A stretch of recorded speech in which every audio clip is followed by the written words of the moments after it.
que nesta noite tão linda, a sua igreja do Mato Grosso se reúne em praça pública mais uma vez para marchar pelo nome que está acima de todo nome, para marchar com o nome que abre portas, com o nome que cura, que salva, que liberta. Uma vez mais, Senhor, mostramos a força que temos, e a força que temos é o Senhor. Eu posso imaginar os demônios nesse momento, Senhor, gritando desesperadamente, porque não tem onde correr nesta noite. Cuiabá está cheia do Espírito Santo. Senhor, onde houver um crente batizado com o Espírito Santo agora, pega ele nesse lugar.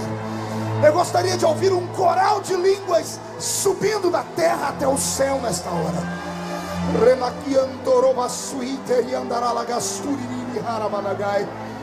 Ó Deus de Israel, cerca este lugar público com a sua presença, e num raio de 5 quilômetros onde houver um demônio alojado, eu dou a esses demônios segundos para sumirem daqui, porque se não sumirem, serão queimados pelo poder da sua glória que aqui será derramada. Rasga o céu sobre Cuiabá e manda do céu para a terra uma comitiva de anjos. Que estes anjos desçam, trazendo brasas de fogo nas mãos, comecem a esparramar estas brasas entre nós, e onde houver um crente batizado com o Espírito Santo, pega ele agora!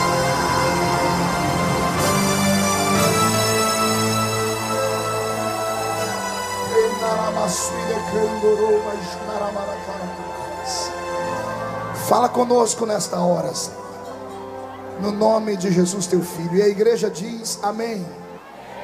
Olhe para a pessoa do seu lado e diga para ela: vamos adorar a Deus agora.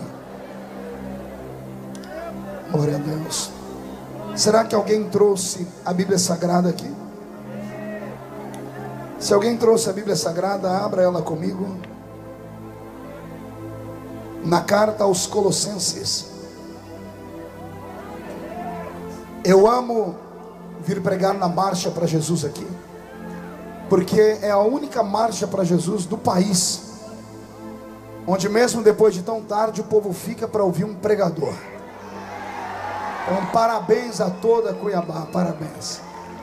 Quem estava aqui o ano passado? Eu dei para o locutor do evento 2 DVDs para ele dar para vocês, que é a gravação da marcha do ano passado. Muito linda a gravação, um efeito de Hollywood. Mas ele não quis dar, ele tomou para ele, aquele gordinho ali. Ele pegou para ele, não é ele não, é o outro. Pegou o DVD para ele. 2 DVDs. Um é seu, você também pegou. Por favor, pastor Rafael, cobre dele R$100. Tá bom? Perfeito, pronto, R$100.000. Pastor Daltro, muito obrigado pelo convite, pelo carinho, mais uma vez. Meu grande, o nome dele é sempre uma dificuldade. Calma aí. Ocemário.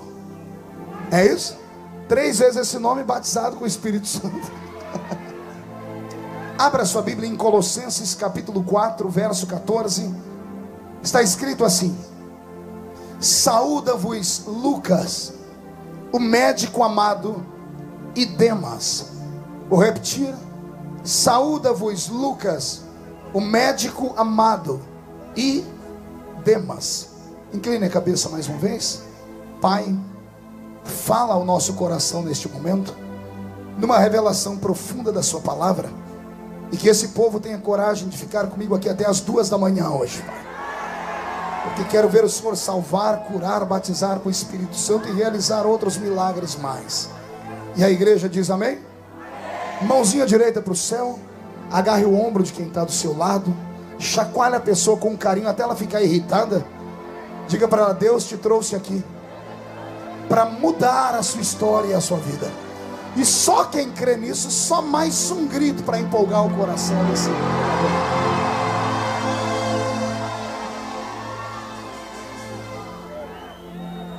Viajando pelo mundo, e já são anos fazendo isso, eu sempre me encontro com pessoas que não creem na fé cristã. Acabo sempre me encontrando com pessoas intelectuais, cuja mente analítica, preparada pelas universidades, tem uma dificuldade discrepante em crer no poder de Deus, em acreditar nos atributos da unção divina. Foi nesse quesito que o Senhor preparou a minha alma e me deu esse texto, e me deu uma pregação que pode mudar a sua família nesta noite. Então preste atenção. O texto que eu li é a carta de São Paulo aos Colossenses. Paulo escreve a quem? Não ouvi? Ah, faz biquinho para falar. Ah, que povo fofo. Eu vou mudar para Cuiabá desse jeito. Paulo está escrevendo uma carta a uma das suas mais lindas e belas igrejas por ele plantado. O Paulo que escreve esta carta não está livre, não está em trânsito, não está nas suas viagens missionárias. Ele está aprisionado na masmorra de Roma, aguardando o decreto da sua decapitação. Todos nós sabemos, pelo menos os que conhecem a Bíblia, que Paulo morreu martirizado, sendo decapitado, ou seja, cortaram a sua cabeça. E fizeram isso por causa da carta aos Romanos, quando Paulo, naquele mundo antigo, denuncia o pecado da homossexualidade. Quando Paulo envia cartas às igrejas dizendo que os homens deixaram o uso natural das mulheres e passaram a inflamar nos seus próprios corpos os seus vis pecados, como os Césares de Roma, salvo poucos deles, a maioria eram todos homossexuais, e tinham Paulo não como um pregador, tinham Paulo como uma espécie de espião de outro país. Então tudo que Paulo escrevia, quando saía da prisão, passava pela mão daqueles que apoiavam os Césares, e o assunto da carta aos Romanos chamou a atenção do César maior. Quando César lê que Paulo está tocando aqui no seu estilo de vida, no seu pecado de promiscuidade, de sodomia, ele então acelera o processo do julgamento de Paulo e o condena à morte por decapitação. Quando Paulo recebe a informação de que será decapitado, antes de deixar essa terra, ele pega a sua caneta, o seu nanquim, a sua pena, pega alguns papiros e deixa para nós um acervo de palavras do céu. Antes de morrer, ele escreve quase todo o Novo Testamento que nós temos na nossa Bíblia e deixa para nós esse lindo presente. E o que eu achei interessante lendo a carta aos Colossenses, e depois lendo a carta de Paulo, a segunda carta a Timóteo, também no capítulo 4 e no verso 11, o apóstolo São Paulo faz questão de lembrar que existe um de seus discípulos, existe alguém que o segue verdadeiramente e que não o abandona, quer esteja ele atrás das grades, quer esteja ele passando pelo vento, pelo vale da sombra da morte. E ele diz o nome da pessoa, o nome dele é Lucas. Qual o nome, igreja? Acotovele o seu irmão, por favor. Pergunte a ele, conhece Lucas? Não, pergunte com força. Pergunte vocês aí em cima também, conhece Lucas? Deixe-me lhe falar um pouco sobre Lucas. Lucas é o mesmo que escreveu o evangelho que está na nossa Bíblia. E para os poucos que sabem, e os que não sabem vamos aprender, Lucas também escreveu Atos dos Apóstolos. O livro de Atos dos Apóstolos, que é o único livro histórico do Novo Testamento, foi escrito pelas mãos de Lucas. E logo depois, na sequência, ele escreve também o seu evangelho e deixa para nós o evangelho do homem perfeito. Porque Lucas escreve um evangelho com uma perfeição que somente alguém que conhece as letras, somente alguém que conhece os vernáculos da sua língua, seria capaz de entregar para nós algo tão sagrado. Fiquei então pensando, por que é que Paulo, escrevendo aos Colossenses, ele diz a eles: está comigo Lucas, o médico amado. Qual era a profissão de Lucas, igreja? Não ouvi? Agora cotovele o seu irmão de novo, mas dá de um jeito que ele deu um pulo do lado. Diga para ele: você sabia que Lucas era médico? Agora olhe para mim e raciocine comigo.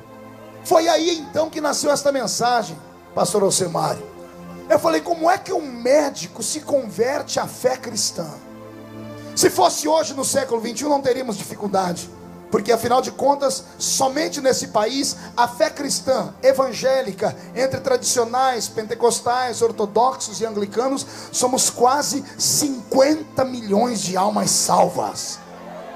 Somado essas 50 milhões de almas salvas, Charles, existe pelo menos mais 120 milhões de cristãos que professam o cristianismo do catolicismo romano. Ou seja, hoje não seria difícil encontrarmos um médico se convertendo à fé cristã. Mas, vem comigo para o passado. Lucas não era hebreu, Lucas não era judeu, Lucas era grego. O nome dele, na verdade, está transposto na nossa Bíblia de forma errada. O seu nome era Lúcius.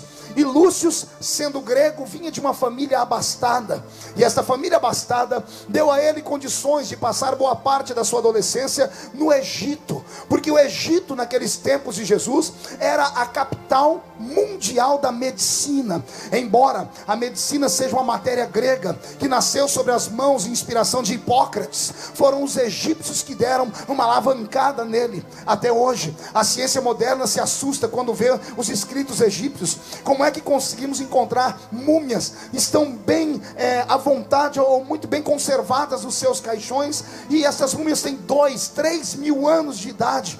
Então se entende que a medicina que havia no Egito era muito forte. Agora vem comigo, raciocine. Se esse moço era grego, qual era a nacionalidade dele? Não ouvi? E quem conhece um pouco sabe que os gregos não adoravam a um Deus. Os gregos adoravam milhares de deuses. A mitologia grega é muito plana, ela é muito explícita e gigante. Na mitologia grega nós temos as pessoas de Hércules, Triton, Poseidon, Hera, Hermes, Afrodite, Diana, Teseu, Zeus e tantos outros pseudos-deuses mais. Chegam a ter mais de 1000 pseudos-deuses. Imagine Lucas criado dentro de uma cultura como esta, na sua cultura helenista, onde ele aprende que o céu é muito próximo da terra, e o céu tem um nome, chama-se Olimpo, e que de vez em quando Zeus e um dos seus outros deuses descem à terra, se enamoram com mulheres e nascem semideuses como Hércules, que o seu filho com certeza deve conhecer. Lucas cresce nesta cultura. Agora vem à minha mente de novo, como é que um grego, que é médico, que adora 1000 deuses, deixa tudo de lado para adorar um Deus estranho? Pergunte por quê. Esse Deus não tem mais do que 30 anos de idade na sua terra. Esse Deus não tem um templo ainda erigido a ele. Esse Deus não quer que ninguém faça uma imagem dele. E quem vem apresentar este Deus para ele é um homem de 1,5 metro de altura, com a cabeça agigantada, calvo, manco de uma perna, e há quem diga que até caolho ele era. O que mexe com o meu coração é isso. O que é que fez Lucas, o grego, o médico, que tem uma mente analítica, que tem uma mente científica, que é um cientista, porque todo médico é um cientista, que só acredita naquilo que é racional, que só trabalha com aquilo que pode ser provado através da química, da física e da matemática. O que é que leva esse homem cheio de conhecimento a se curvar diante do Cristo da cruz, a entregar o seu coração àquele Nazareno, a entregar a sua vida àquele que foi pendurado no alto de uma cruz e que sofreu 3 horas de agonias, só para que estivéssemos aqui nesta noite, erguendo a nossa voz ao céu e dando um grito de glória ao nome dele.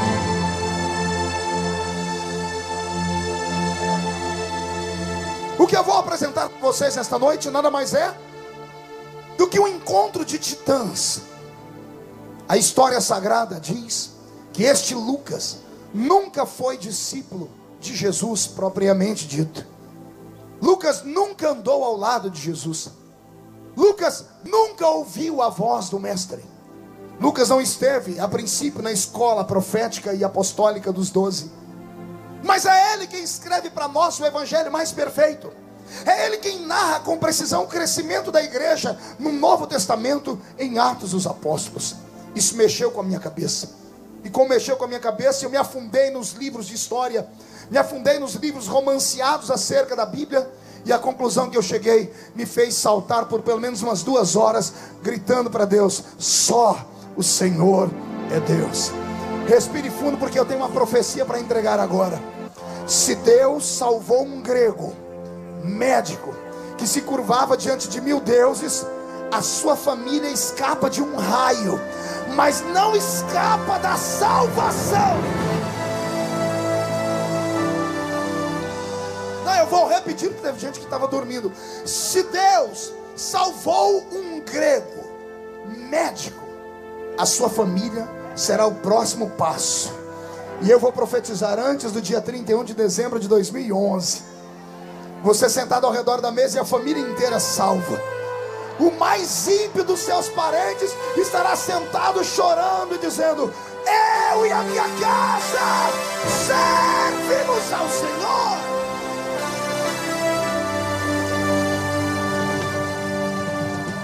Olhe para o seu irmão e pergunte: ele está disposto a uma viagem?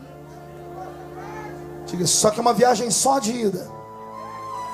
E eu devo agora falar por pelo menos umas 3 horas aqui sem parar. E se alguém sair desse lugar, eu vou orar para ter uma diarreia dupla, daquela que não tem Mosaic que resolva. Lucas havia terminado seus estudos no Egito. A terra mais próxima do Egito não era a Grécia, era a terra dos judeus. A divisa entre o Egito e Israel está na cidadezinha de Tebas. Quem vai a Israel até os dias de hoje encontra esta velha cidade. Lucas sai do Egito, como tem dinheiro, é filho de uma família rica, vai e se apinha pelas terras da Palestina. Começa então a exercer o doutorado, começa a exercer a medicância, começa a cuidar e curar os doentes, até que ele estabelece uma espécie de consultório. Ele está em uma cidade dos hebreus. E agora, a história diz que era noite, ele já estava dormindo, quando alguém espanca a porta da sua casa. Ao espancar a porta, o médico salta da cama, abre a porta e pergunta: o que foi? E alguém ali está dizendo: eu preciso de um médico urgente, tem um visitante na minha casa doente. E o médico diz: mas olha a hora. E a pessoa diz: eu pago dobrado a hora, porque eu tenho condições. O médico Lucas pega a sua baliza, a sua pasta, não sei se tinha estetoscópio na época, e se embrenha agora por a negridão da noite, até chegar na casa de um rico empresário, em uma cidade poeirenta da Palestina. Ao subir no segundo andar da casa, ele encontra deitado em uma pequena cama um homem, que parece ter vindo do alto do apogeu de uma guerra. O seu corpo está todo cheio de hematomas, o seu corpo está cortado por cicatrizes, está sangrando. Algumas das feridas já começam a purular pus. O homem está com a sua cabeça inchada, e a notícia que dão para um médico é essa: jogaram ele de cima de uma muralha, e jogaram pedras em cima para matá-lo. Pensavam que ele estava morto e o abandonaram. Então eu fui, o tomei e trouxe para cá. Lucas observa o doente e deve ter se perguntado: porventura esse moço veio de uma batalha? Que batalha é esta que faz alguém matar um soldado como esse? Com certeza alguém dentro da casa deve ter tecido algum comentário que Lucas era sim soldado, mas não soldado pretoriano da guarda dos romanos, não soldado dos gregos. Ele era soldado de um exército invencível, de um exército que nesta noite aqui em Cuiabá tem milhares e milhares de soldados preparados para botar o exército do inimigo para perder. Quem pertence a esse exército, além de dar um grito, dá um pulo para cima só para ver que você está acordado. Lucas então começa um tratamento. O homem está em coma. Ele está como, igreja?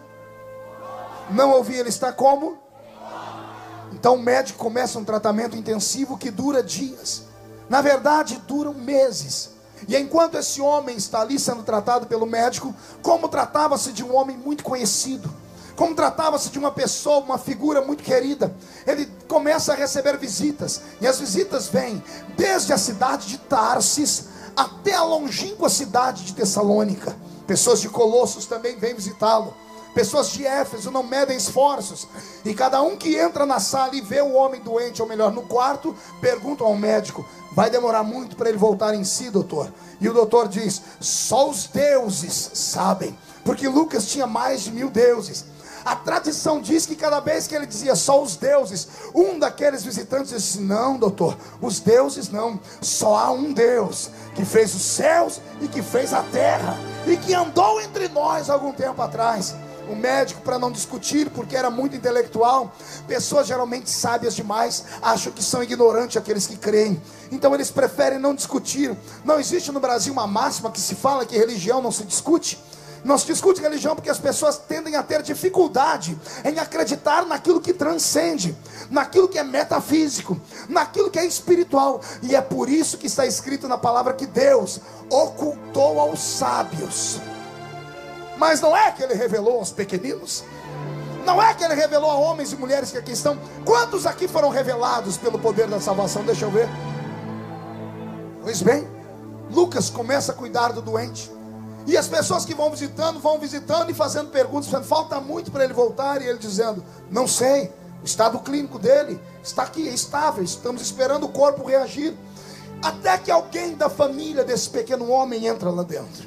Quando entra dentro da casa, vê o homem deitado na cama, e a família com o coração pesado diz, nós avisamos ele, não precisava fazer o que ele faz. Ele é poliglota, ele fala mais línguas do que todos os que estão aqui. Ele é estudado, passou anos na Universidade de Jerusalém aprendendo aos pés do doutor Gamaliel. Mas toda vez que a gente fala para ele, você vai passar fome, sabe o que ele responde para a gente, doutor? Ele diz, eu sei padecer necessidade, também sei viver em abastança. Nada me separa do amor de Cristo, nem a profundidade, nem a altura. Os dias se seguem, chega alguém da cidade de Tessalônica, visita o doente, pergunta, doutor, falta muito para ele voltar? E o doutor dizendo, não sei falar, por quê? Porque ele esteve na nossa igreja, e ele fez uma pregação lá, e deixou todo mundo perplexo. Lucas, na sua curiosidade, questiona, o que foi que ele ensinou? Nós tínhamos uma dúvida acerca dos que morreram, nós não sabíamos o que acontecia com os que morreram, até que um dia ele chegou na nossa igreja e disse, eis que o Senhor me revelou sobre os mortos. E ele então prega para nós um sermão. Calma aí, doutor, que eu vou tirar aqui a anotação. A pessoa tira do bolso assim, olha, ele disse assim, doutor, e dada a palavra de ordem, o mesmo Senhor descerá do céu com alarido e voz de arcanjo. Os que morreram em Cristo ressuscitarão primeiro, e nós, os que ficarmos vivos, seremos transformados e arrebatados seremos, e estaremos para sempre com o Senhor nos ares, ares, ares.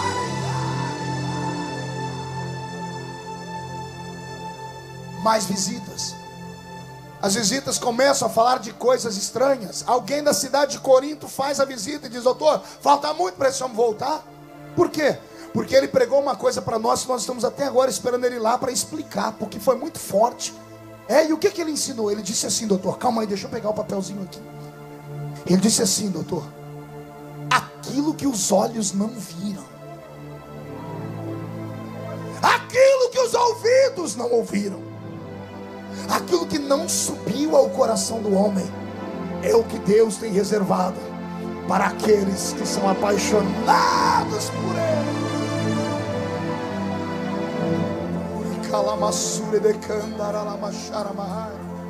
Mais pessoas visitando, e isto vai enchendo o médico. Imagine você, um médico que só acredita no que vê, só acredita no que toca. Começa a ver que pessoas crédulas, que pessoas santas vão visitar este baixinho e começam a falar de coisas que ele nunca ouviu na vida. Isso vai ficando no inconsciente de Lucas e vai despertando nele uma curiosidade. E a curiosidade vai mexendo com os neurônios dele, até que chega um dia que alguém vai dar o golpe de misericórdia. Pergunte qual? Um dos visitantes diz, todo mundo é contra ele, doutor. E a gente fala, para com isso, volta para a sua vida comum. E ele diz assim, não posso. E quando perguntam para ele, ele diz, eu sei em quem eu tenho crido. Uma vez fomos falar que vão matar ele. Sabe o que ele disse para nós, doutor?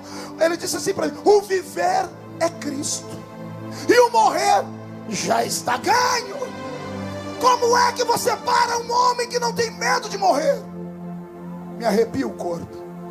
E eu quero profetizar nesta noite que a unção que estava sobre aquele cadáver em cima daquela cama, que a inspiração que estava sobre aquela cabeça pensante do mundo antigo, há de descer sobre todos os homens e mulheres do estado do Mato Grosso que estão na minha frente.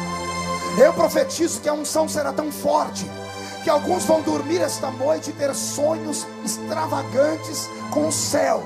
Quando acordarem amanhã de manhã, vão começar a fluir na palavra do conhecimento, coisas que nunca antes estudaram. Alguém crê nisso? Então pega, põe no coração e dá um grito para acordar, Cuiabá.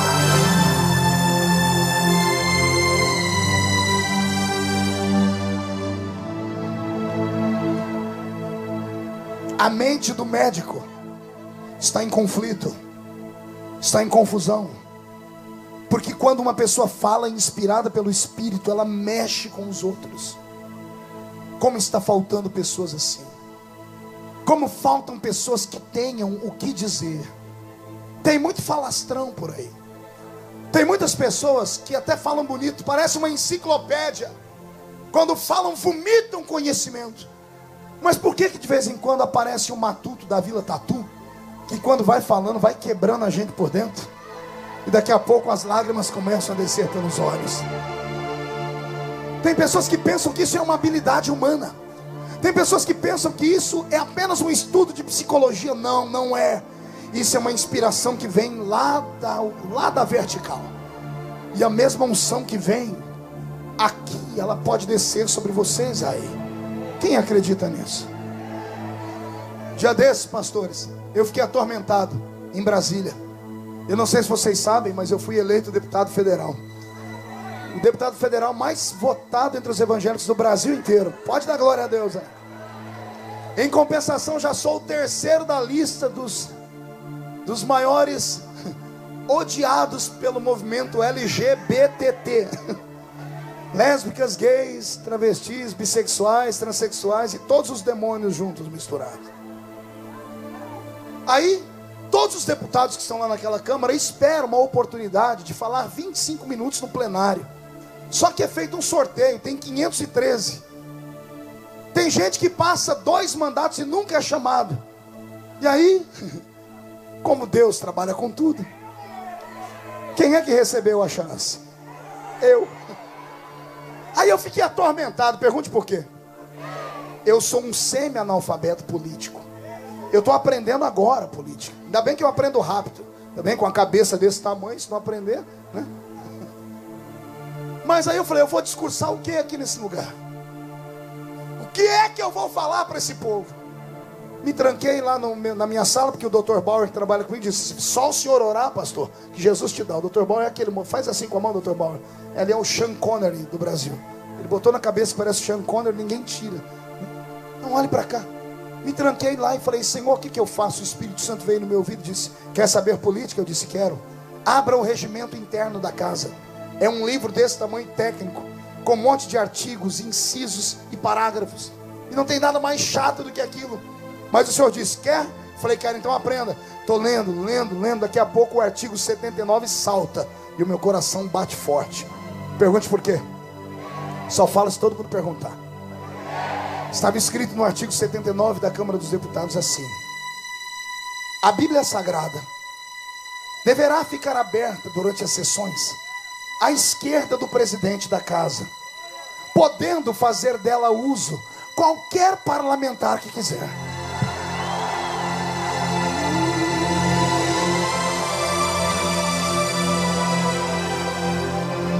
Meu coração quase saiu pela boca. Eu falei, Jesus, o que o Senhor está me mostrando aqui? E o Espírito Santo dizendo, está vendo, filho? Eu tenho saídas para aqueles que me buscam. Dei uma saidinha, subi lá em cima da tribuna, onde ficam o presidente, o vice-presidente, só olhando, procurando. Não é que tinha uma Bíblia lá, desse tamanho, caindo aos pedaços, toda torta, amarelada. Ninguém nunca leu aquela Bíblia, desde a Constituinte de 88. Aí eu fui lá, chegou o meu dia. Levei uma pasta desse tamanho, com nada escrito dentro, era só para inglês ver. Assumi a tribuna, saudei os meus pares, disse: Sua Excelência, senhor presidente, eu invoco o artigo 79 da Câmara dos Deputados, das nossas leis, que somente nós como deputados sabemos. Eu invoco o artigo 79 agora. Lá ninguém presta atenção em nada. Alguém já assistiu a TV Câmara? É um inferno aquele negócio. Você pode estar falando o que for, ninguém presta atenção em nada. O povo mal educado é o tal daqueles parlamentares. E você já viu que o baixinho aqui é meio invocado. Eu falei, Jesus, se eu começar a falar, ninguém prestar atenção, eu começo a gritar naquele lugar lá. Só que eu não precisei, porque quando eu invoquei o artigo do regimento interno, todos os parlamentares que estavam lá pararam para olhar a cara do presidente. Quando o presidente olhou para mim, ele não sabia o que estava escrito no artigo 79. Aí os secretários danaram a correr, abriu o artigo, e quando leram, mostraram para ele, ele fez assim. Aí veio alguém e pegou a Bíblia e deram na minha mão. Abracei a Bíblia e disse, senhor presidente, de política eu não sei falar muito, mas da Bíblia eu entendo. Abri a Bíblia em Provérbios 29:2 e li, quando o justo governa, o povo se alegra. O discurso que era para ser só 25 minutos virou 40, porque os parlamentares todos pararam para ver e começaram a pedir uma parte da palavra, para dar uma palavra acerca daquilo. E naquele dia eu disse, senhor presidente, se não começarmos uma mudança nesse país agora, não haverá amanhã. Nós não podemos mais citar a Bíblia. Eu disse, eu fui citar esses dias a Bíblia, no livro de Gênesis me chamaram de racista. Eu cito o livro de Romanos, me chamam de homofóbico. Eu cito o livro do Apocalipse, me chamam de maluco. Eu disse, esse livro está sendo ameaçado, então enquanto ainda pode ser usado, eu quero usá-lo aqui. Este livro condena os atos do pecado dos homens, e diz a Bíblia, bendita é a nação cujo Deus é o Senhor.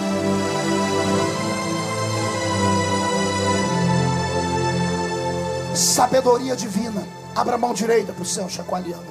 Põe na cabeça do seu irmão, com cuidado para não estragar o pichain. Porque se o seu irmão for invocado como eu, se botar a mão na minha cabeça, eu fico à beira de um ataque. Que é 2 horas para arrumar essa quiçaça aqui. Botou a mão na cabeça dele? Diga para ele, receba uma inspiração profética e uma sabedoria que não vem dos homens. Receba inspiração celeste. Quem crê nisso, receba. Em nome de Jesus Cristo, caia sobre Cuiabá uma unção de sabedoria.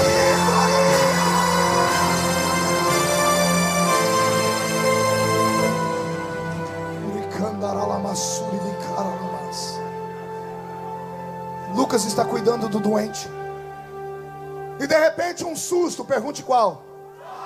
O coma acaba. O baixinho cabeçudo, todo cheio de hematomas, levanta. Cabeça doendo, ele senta na cama. E ele faz aquela pergunta que é mais que pergunta, é um clichê. Onde estou? Quem sou eu? E Lucas então começa a cuidar dele, dizendo assim, bem-vindo ao mundo dos vivos. Eu sou Lúcio, ou Lucas, seu médico. Me contaram que você foi jogado de cima de um muro por falar verdades. Te apedrejaram, te deixaram pensando que estava morto, mas você estava vivo.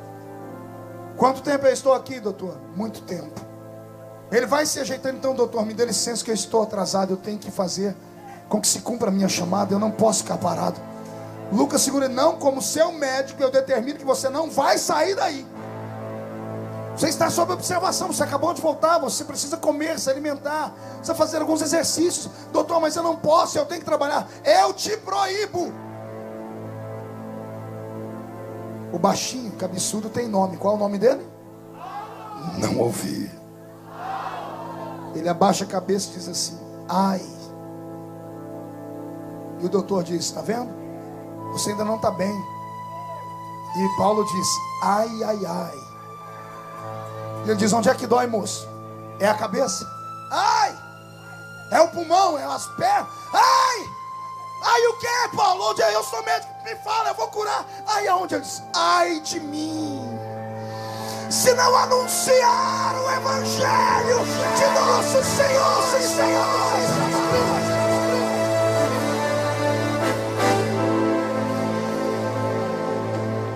Quem para um homem ungido? Quem para alguém que tem chamada? Quem pode arrancar de dentro de um evangelista a sua natureza de ganhar almas? Ah, como estão faltando pessoas. Ah, como estão faltando soldados nessa fileira deste exército.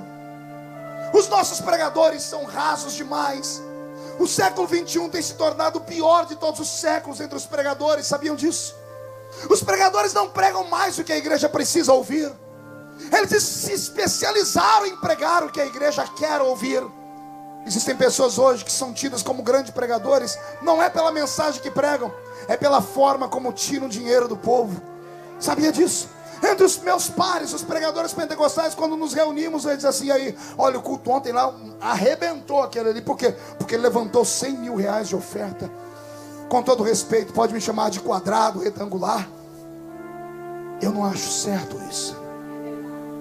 Acho que o pregador tem que ser reconhecido por aquilo que ele fala. E o que ele fala não pode vir da horizontal, tem que vir do céu. Um exemplo: anos atrás, quando comecei a conhecer esse mundo rico, porque eu venho lá do meio do mato, primeira vez que eu fiquei num apartamento chique de um irmão no 17º andar, foi a primeira vez na vida que eu vi o tal do micro-ondas. E eu fiquei assim: que coisa linda. Fui para o culto, na hora que eu voltei com aquela fome de leão, abriram a porta do apartamento e eu logo já fui querendo sentir o cheiro da comida. Não tinha cheiro de nada. E eu falei: irmão, não tem comida não? Ele falou: tem, calma, é 5 minutinhos, está pronto. Eu, mas como que faz uma comida em 5 minutos? Tecnologia. Aí a mulher dele pegou uns trem lá dentro do congelador, e eu fiquei assistindo, colocou lá dentro do micro-ondas, digitou, daqui a pouco, aquele barulhinho. Quando terminou, bebê, abriu e trouxe. A comida tinha uma aparência tão bonita. Que aparência linda. Na hora que eu fui comer, desgraça. O trem só estava bom por fora. Jura, por dentro estava congelado o trem. Aí a irmã falou: o micro-ondas tem esses probleminhas. Ele só consegue fazer o que é superficial. A comida tinha aparência, mas não tinha substância, não tinha sabor, não enchia. Eu passei a noite inteira com fome. Semana seguinte fui pregar em Minas Gerais. O irmão que me hospedou, um presbítero, tinha um sítio, me levaram para o sítio. Cheguei depois do culto, a irmã disse assim: o senhor espera um pouquinho, porque comida em sítio demora, mas eu vou fazer para o senhor aqui uma comida que o senhor nunca vai esquecer. Sentamos na varanda. Ao invés de ela usar o fogão lá dentro, ela usou o fogão a lenha. Ela pegou uma panela e começou a fazer arroz com suã. Oh meu Deus. Oh Jesus, não me dá essas coisas antes da mensagem terminar não, me dá fome. Olha, demorou. O feijão então nem se fala, 40 minutos para cozinhar o feijão naquele fogão a lenha. Também na hora que ela destampou a panela e serviu a mesa, sangue, fogo e coluna de fumaça. Eu não pequei o pecado da glutonaria porque eu pedi perdão antes. Comi que me enchi. Aí fui da noite dobrar o joelho para lá e falei: Senhor, que comida boa. Agora me dá a mensagem para amanhã, Senhor, porque eu não tenho nada. O Senhor disse: eu já te dei. É como? Olha a comida da semana passada e a dessa, cria uma mensagem. Aí eu não dormia. Eu falei: como, Senhor? O Senhor disse: perceba os púlpitos do Brasil e do mundo. Por que é que você acha que uma multidão como essa para ficar aqui depois de um show tão lindo? A maioria dos grandes shows, quando termina, as pessoas não ficam para ouvir um pregador. Por que as pessoas ficaram para me ouvir? Não, eu não sou bom, também não sou o melhor. Mas em terra de cego, quem tem um olho é rei. Eu venho de uma geração que ainda lia a Bíblia, que tinha preço em cavar a Bíblia, que buscava revelações na palavra, que gastava tempo. A comida era feita no fogão a lenha de Jeová. O tempero era na base do azeite do Espírito Santo. Gastava-se tempo em oração e lágrimas. As mensagens que ouvimos hoje, a maioria das grandes igrejas, são feitas em 5 minutos. A inspiração não é mais o Espírito Santo, é a última notícia do Google, é a última notícia do uau.com.br. Os profetas não são mais Malaquias, nem Jeremias. Os profetas são William Bonner e Fátima Bernardes, do jornal. Não se gasta mais tempo de joelhos se preocupando com o que a igreja vai comer. Eu vou despertar em você agora uma fúria. E isso você pode fazer. Comece a prestar atenção nos cultos da sua igreja. Você, como membro da igreja, dizimista e ofertante, você tem o direito de cobrar do seu pastor que te dê uma mensagem mais forte. Você tem o direito de pedir ao seu pastor para não sair do culto daquele jeito que você saiu da última vez. Já viu como funcionam os nossos cultos? Os crentes não vê a hora de acabar para ir para casa assistir a novela.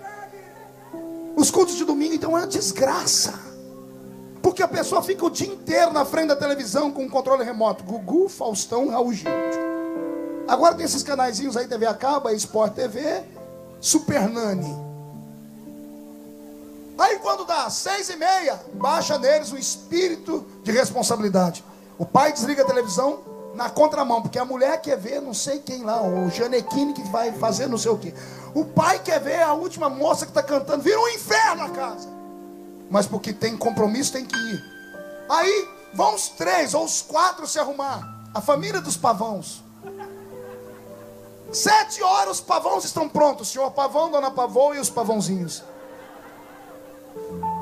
Sentam dentro do carro aconchegado e chegam no culto na igreja. Aí a desgraça dobrada. Pergunte por quê? Ninguém mais dobra o joelho quando chega na igreja para orar. Os crentes sentam, jogam o seu corpo no banco, esticam um braço para lá, outro para cá e fica mascando aquela desgraça daquele chiclete. E fica falando, vamos ver no que é que vai dar isso aqui hoje. E o relógio aqui dizendo, ó, tem um negócio na televisão que daqui a pouco a gente tem que ir. Os crentes perderam a noção do que é santidade. Tem gente que passa o culto inteiro no Twitter. Tem gente que passa o culto inteiro se maquiando. Preste atenção às meninas que levantam muito da igreja. Vá atrás delas no banheiro para você ver. Estão lá maquiando. Porque quando termina o culto, estão parecendo uma Jezabel que vai atrás de homens. Ah, pastor, o senhor veio lá dos cafundados do Judas hoje para falar de doutrina? Não, doutrina tem o seu pastor. Eu vim falar para você tomar vergonha na cara mesmo. Vergonha na cara. Porque aí o culto não sai do lugar e todo mundo quando termina, a culpa é do pregador. Não orou, não jejuou. A culpa é do cantor que desafinou na 3ª nota musical dele. Já desse me colocaram num programa de rádio, me deu uma raiva, rapaz. Um debate. Aí entrou um filho do... Só pode ser filho do cão, não foi filho de Deus. Ele entrou e disse, pastor, como é que o senhor se sente pertencendo à classe mais fraca e mais rasa de toda a história dos pregadores do Brasil? Eu me ajeitei com todo o respeito que estava no ar e disse, o senhor pode ser mais explícito? Ele disse, posso. Eu venho de uma geração, pastor, que com 5 minutos no congresso, o pregador falando e orando, acabava o culto, porque Deus descia no meio da igreja. O povo era batizado com o Espírito Santo, curado. Eu disse para ele, há 20 anos atrás, quando essas coisas aconteciam, os crentes não passavam o dia inteiro pensando nas coisas do mundo. Não havia balada gospel. Não havia encontrão de juventude em points da cidade. Não havia baile para crentes. As pessoas, o crente só tinha 3 lugares para ir: o trabalho, a casa dele e a igreja. E a oração do crente era a oração do Espírito Santo em Apocalipse: Maranata, Maranata, ora vem, Senhor Jesus. Agora olhe para a pessoa que está do seu lado. Isso aqui pode não parecer, mas é um culto. Tem casaizinhos aqui se beijando agora. Ué. Pior, o rapaz está atrás da moça, agarrado com ela, que se eu fosse pai dela, eu quebrava o nariz dele. Isso aqui não é um lugar comum. Isso aqui, pelo menos me disseram que só tinha crente nesse lugar aqui.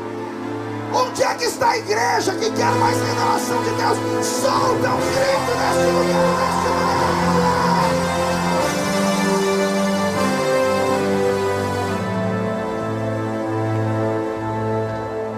Aí você vai falar que o problema é a aparência do pregador? É os brilhozinhos bonitinhos, né? Não. O problema não está aqui. O problema está generalizado. Paulo, quando conversa com Lucas e consegue convencê-lo que ele tem que continuar pregando, desperta em Lucas a curiosidade que já estava aguçada. A história diz que Lucas negocia com Paulo e diz assim: pois bem, você só sai daqui se eu sair junto. Você precisa de um médico. Você tem que ter um médico que te acompanhe. Paulo diz, mas eu não tenho dinheiro. Ele diz, eu troco com você. Você me deixa biografar a sua história e a história dessa nova religião, e eu cuido de você como médico, deixando bem claro que eu não sou cristão, não pertenço à sua seita. Eu só vou seguir você para biografar. Posso? Eu imagino Paulo olhando para ele dizendo assim: tudo bem, mas eu não me responsabilizo. Como assim, Paulo? É que todo crente de verdade tem um negócio nele que pega nos outros. É o que está nele, e ele consegue pôr para fora, aquilo pega os outros. Alguém tem isso aí? Será que é por isso que você está em silêncio desse jeito? Você teve a infelicidade de ficar perto desse crente congelado aí do outro lado? Será que é por isso que você está me olhando com essa cara feia? Segura aí. Essa cara feia parecendo que foi batizada num pote de vinagre. É por isso que você está me olhando com esse olho seco, parecendo olho de sapo que morreu no dia de enchente, com essa boca travada, essa boca de aço, essa língua de ferro. Esse queixo de concreto. Só os pentecostais dão um pulo para cima e um grito.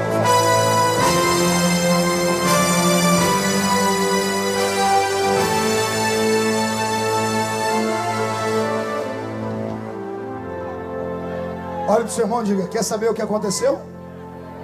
Diga: entra com a gente nessa carruagem. Isso, entra comigo nessa carruagem e começa a respirar o céu aqui dentro. Comece a acreditar que o milagre já está chegando. Comece a entender que este barulho que você ouve não são apenas instrumentos. É o barulho da Shekinah se aproximando de Cuiabá. Vai haver um terremoto de Deus neste lugar.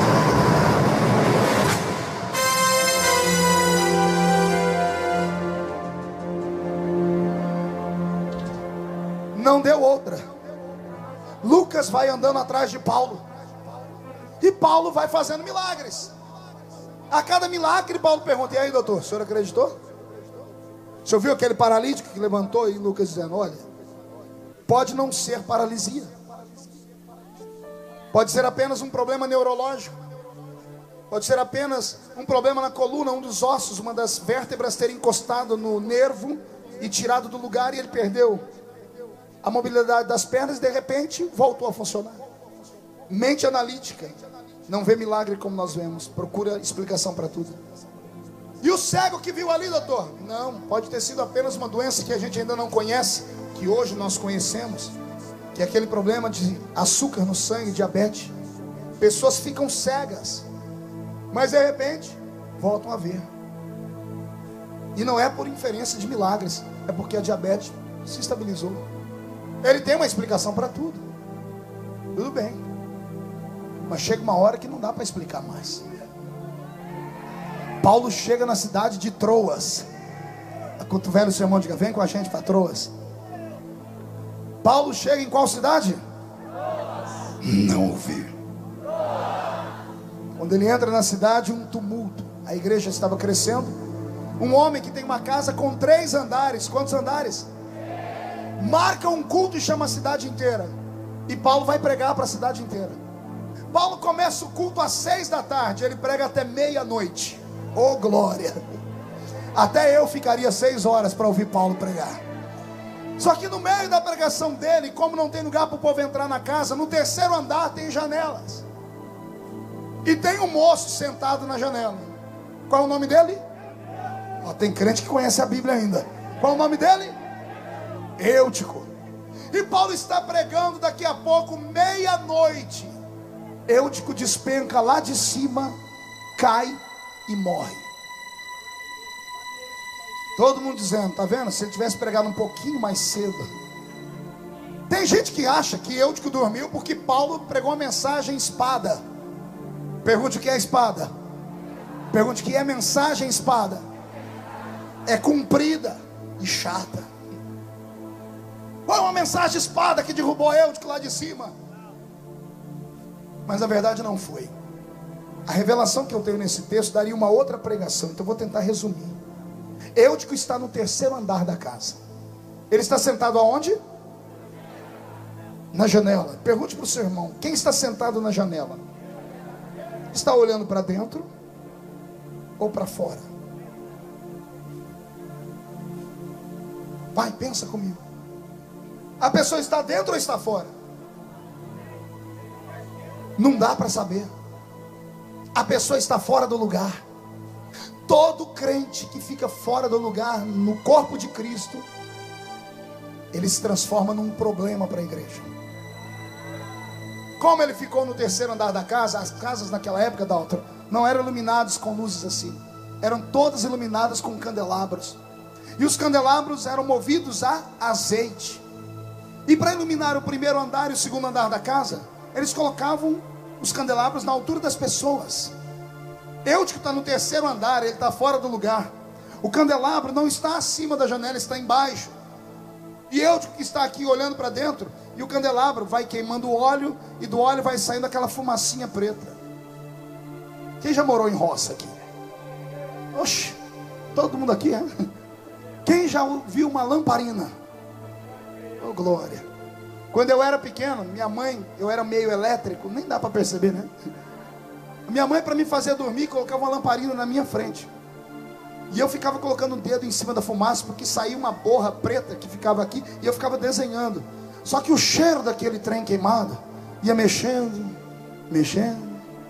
Eu ia ficando meio grogue. E tibum, puf. Eutico dormiu, não foi por causa da pregação, foi por causa da fumaça que subiu, e ele inalou aquela fumaça. Quem está no lugar errado recebe o que não é para ele receber. Agora, só a título de experiência para quem é pentecostal, nós sabemos que azeite na Bíblia representa o quê? O Espírito Santo. O que representa o azeite? O que é que o Espírito Santo provoca em nós? Força para adorar. O efeito do azeite em nós é a adoração, amém? Aquela lâmpada de azeite liberando fumaça representa a adoração daqueles que estão no culto. E a adoração, quando sobe, não é para homem. A adoração, quando sobe, não é para o pregador. A adoração, quando sobe, não é para o cantor. Eu vi aqui o Samuel, quando foi apresentar, ele ficou até desconcertado. Umas meninas do nosso meio, desequilibradas, gritando para ele como se estivesse gritando para alguém do Rolling Stones. Isso é horrível, somos crentes. Devíamos ter vergonha na nossa cara. Isso aqui não é o Rock in Rio. Isso aqui é a marcha para Jesus em Cuiabá. Eu estou falando sério. Porque sabe o que você faz? Você pode ser o culpado da queda de um garoto como esse. Como pode ser o culpado da queda de um pregador, de um pastor de igreja, de um músico. Porque você pega uma adoração que não é sua e dá para ele, que não é para ele. A honra e a glória aqui não é para o homem. A honra e a glória aqui é para ele. É para ele. É para ele.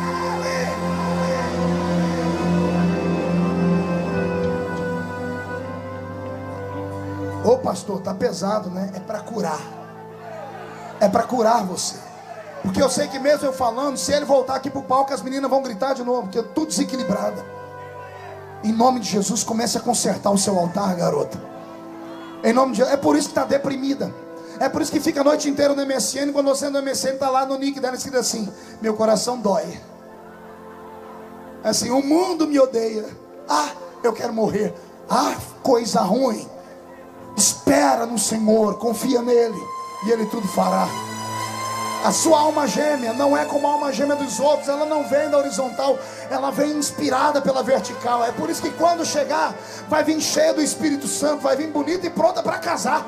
Só quem crê nessas coisas que eu falo, dá mais um grito de glória, vai lá.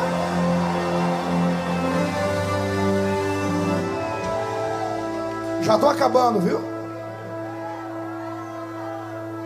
Paulo está pregando, o Eutico cai e tibum, acabou o culto. Crente fora do lugar, quando cai, dispersa a fé de todo mundo. O menino cai do lado de fora, pense num tumulto. O povo gritando, morreu aqui, morreu aqui. Todo mundo que estava olhando para Paulo, deixou ele lá e foi todo mundo correr. Porque todo mundo gosta de um mal feito. Todo mundo gosta de uma desgraça, de uma miséria. Quando todo mundo chega, a mãe do menino pega ele pela mão e diz: meu filho está morto. Começam a gritar: um médico, um médico, um médico. Aperta o cinto aí. Não é que tinha um médico ali? Qual é o nome do médico? Enquanto o velho sermão fala para ele: eu conheço a história, rapaz. Qual é o nome do médico? Lá vem Lucas gritando: com licença, com licença, com licença, eu sou médico, eu sou médico. Quando ele chega perto do rapaz, como todo médico, ele vai no pulso, e o semblante dele cai. Ele vai na jugular, procura pulsação, não tem. Ele mexe com o pescoço do rapaz, parece um frango destroncado. Sangue saindo pela orelha, pelo nariz. A língua do rapaz está enrolada. O corpo dele começa a ficar rijo. A pele começa a mudar de cor. O médico abaixa a cabeça e usa a seguinte palavra: perdemos ele. O desespero toma conta da mãe, da família, de todos que estavam ali. Daqui a pouco, no meio da multidão, todo mundo vai vendo a multidão abrir, ninguém sabe o que é. Também puderam, o homem tem 1,5 metros. Dá licença, dá licença. Aí chega ele perto e diz: ô doutor, o que aconteceu aí? Lucas olha para Paulo, olha o que ele faz. Penso eu: o que você está fazendo aqui? Quando você prega, eles já te jogam de muralha. Quando descobrir que um adolescente morreu na sua pregação, vão cortar você em pedacinho. Some daqui. E ele: calma, doutor, que desespero é esse? Oi, Paulo, o garoto morreu. E Paulo diz: quem disse que ele morreu? E o médico diz: uai, eu que milito nas artes de Hipócrates, eu que sou médico, trabalhei com medicina, passei a adolescência inteira estudando no Egito, eu determino, eu assino o atestado de óbito, está morto. E Paulo olhando para ele diz assim: é por isso, doutor, que todo ser humano, antes de chorar por causa de um relatório de um médico, um diagnóstico, tem que procurar uma segunda opinião. Mas você vai procurar a segunda opinião com quem não tem médico? É meia-noite. Ah, doutor, eu tenho médico. Eu tenho médico, doutor. Só me dá uma licencinha que eu vou fazer uma ligação para ele. Pois não. Paulo pega o telefone e digita lá 3332. Conhece esse telefone ou não? Aqui tem um aqui que sabe tudo. Jeremias 33:3. Clama a mim, responder-te-ei, anunciar-te-ei coisas grandes e ocultas que você nem sonha, diz. O número 2 são 2 joelhinhos no chão. Paulo faz uma ligação. Alô, do outro lado da linha, pois não? Quem fala? Jeová Rafa. Jeová Rafa, o senhor que cura? Sim. Eu estou aqui, quem fala aqui é Paulo, seu servo.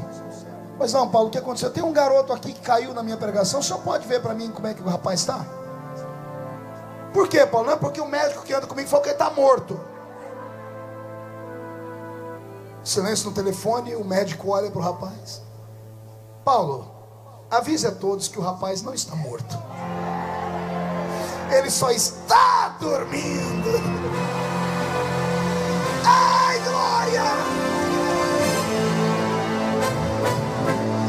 Paulo, todo oriçado e alegre, Alcemário, vai lá, mexe no morto, diz assim: gente, ele só está dormindo. Lucas vai saindo de pé dizendo assim: gente, eu não conheço esse homem não, viu? Ele é louco, bateu com a cabeça, caiu de cima do muro, ele é meio maluco.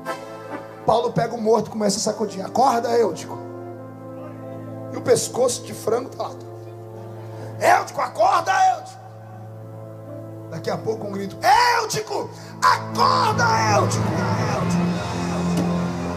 O rapaz abre os olhos e faz assim: Ati!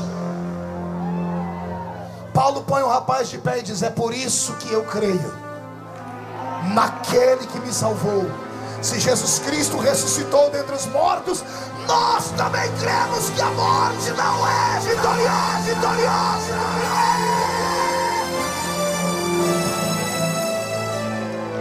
Respire fundo, olhe para o seu irmão e diga: se fosse você lá, o que você faria?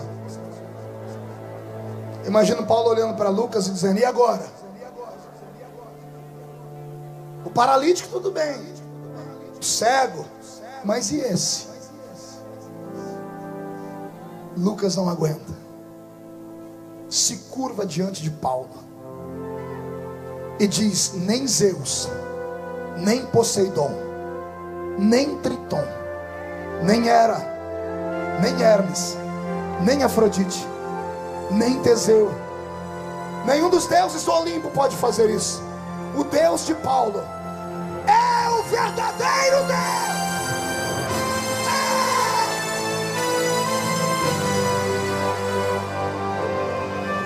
A ciência se curva diante da fé, porque contra fatos não há argumento. Paulo, quando escreve a segunda carta a Timóteo, no capítulo 4, no verso 11, ele diz assim: todos me abandonaram, só Lucas ficou comigo. O médico se converteu de verdade. O médico teve um encontro com o poder milagroso de Jesus. Levante a mão porque eu vou profetizar. Se o que converteu Lucas foram sinais, prodígios e maravilhas, eu imploro aos céus que façam cair sobre essas mãos erguidas uma unção de prodígios e maravilhas. Porão as mãos sobre os enfermos e os curarão. Recebe, recebe. Fecha a mão, põe no coração e tira o pé do chão para adorar.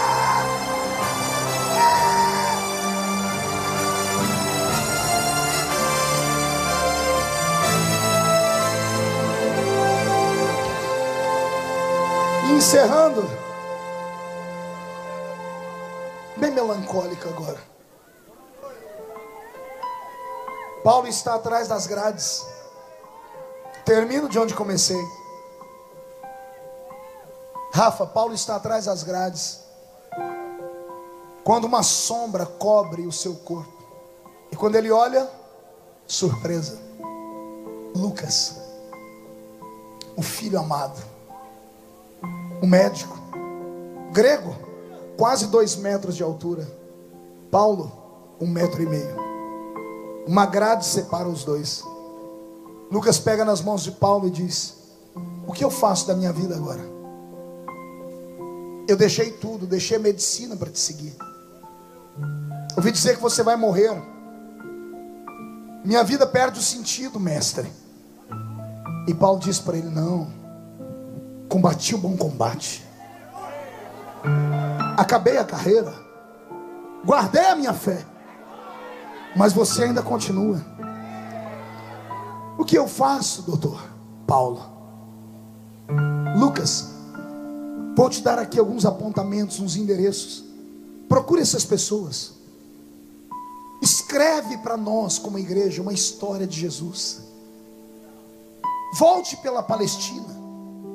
Vá em todas as terras por onde ele andou. Procura testemunhas ocular. Você vai escrever um evangelho diferente dos outros, porque os outros criaram um evangelho tendencioso. Eles estavam ao lado dele. Paulo, que dita o evangelho de Pedro, que dita o evangelho de Marcos, conta uma história que só Marcos conta, que Jesus, quando ressuscitou, lembrou de Pedro. Só João conta um testemunho de que Jesus se lembrou do médico, do discípulo a quem ele mais amava. Cada um deles tem um evangelho tendencioso. Como você é imparcial, volta e questiona. Lucas tem uma nova missão. Pega o papel e se embrenha pelo caminho da Palestina. Quer imaginar como foi? Quem quer imaginar como foi? Para aqueles que gostam de ouvir uma boa pregação, eis aqui um conselho. O pregador, ele transforma as letras em história. Se você não tem o pulmão gigante de pregadores como os de antigamente, que gritavam muito, se você não tem uma cultura muito acirrada, se limite a ler a história, entender a história e contar a história. Não é errado. O evangelho é simples. Olha como se tira uma mensagem simples e que toca o coração. Lucas entrando por uma cidade, e ele com papel na mão, batendo de porta em porta. Você sabe onde mora o homem do peixe? E a pessoa dizendo: era uma casa descendo ali. E ele vai: você sabe onde mora o homem do peixe? E alguém dizia: ali. Quando ele bate na porta, sai um homem de mais de 40 anos. Pois não? É aqui que mora o homem do peixe? Os olhos do homem se enchem de lágrimas. É aqui sim. Eu sou Lúcio, ou Lucas, discípulo de Paulo. Estou escrevendo a história de Jesus.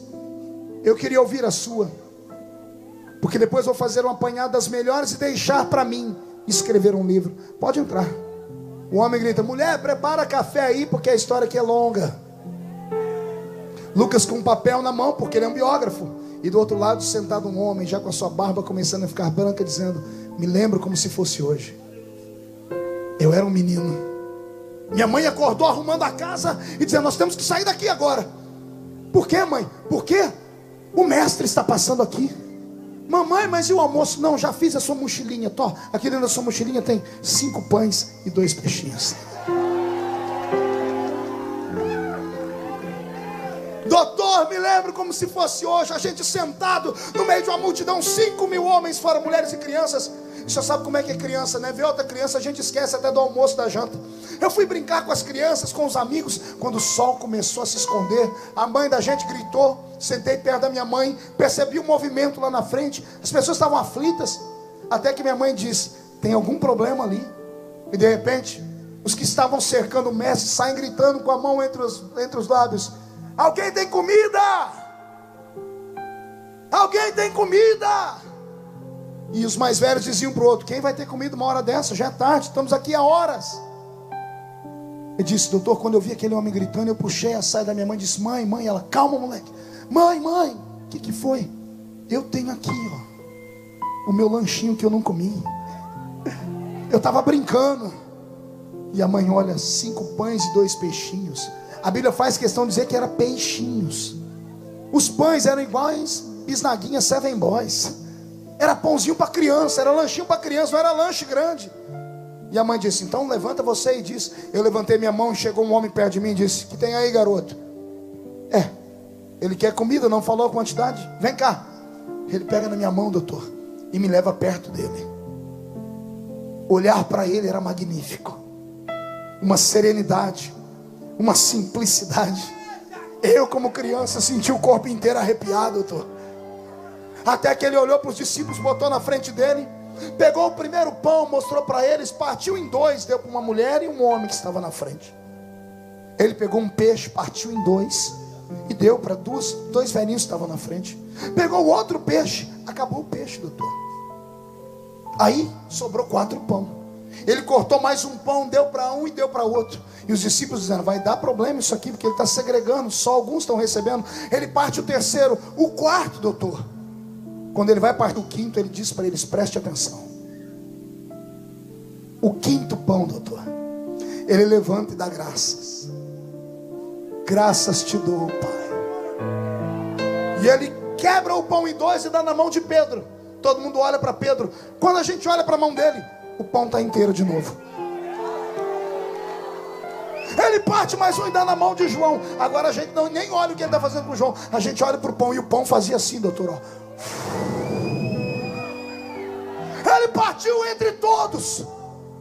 E agora que todo mundo tem um pão, doutor, como é que o senhor acha que ele alimentou 5.000 pessoas, homens, fora mulheres e crianças? O senhor acha que sozinho?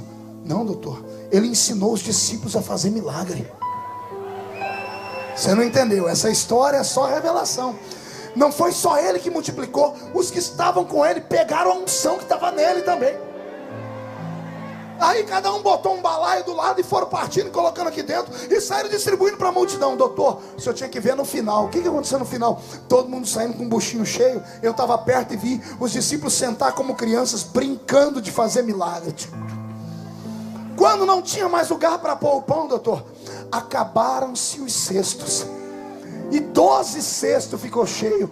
Cada discípulo carregava um. Aí o pão parou de crescer, mas sobrou 12 cestos cheios naquele dia. Doutor, ele era o Messias de Israel, Yeshua HaMashiach.